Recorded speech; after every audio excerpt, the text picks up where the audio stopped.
আপনার সন্তানটাকে আপনি মাদ্রাসায় পড়ান, এক সময় সে বাংলার বাঘ আল্লামা দেলোয়ার হোসেন সাইদি হবে।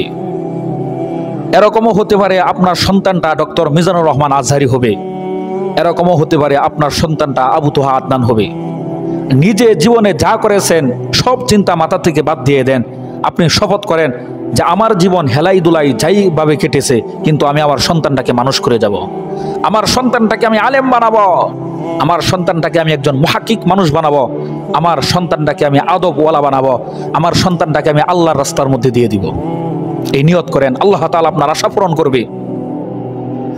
কারণ আরবিতে একটি প্রবাদ আছে, লাইসাল ইয়াতীম মান মাতা ওয়ালিদাহু ইন্নাল ইয়াতীমা ইয়াতীমাল ইলমু ওয়াল আদাবু। সে তো প্রকৃত এতিম নয় যে মাকে হারালো বাবাকে হারালো, বরং প্রকৃত এতিম ওই ব্যক্তি যে আদব শিক্ষা থেকে বঞ্চিত রইল। আর এই আদব তারাই শিখতে পারে যারা আল্লাহর দিন শিখে, আল্লাহর কোরআন শিখে, নবীজির হাদিস শিখে, তাদের ভিতরে এই আদব আসে। এবং এই সমস্ত মানুষেরা একসময় দিন কায়েম করার জন্য তারা আন্দোলন করে শহীদ হয়, আল্লাহ রাস্তার মধ্যে তারা জীবন দেয়।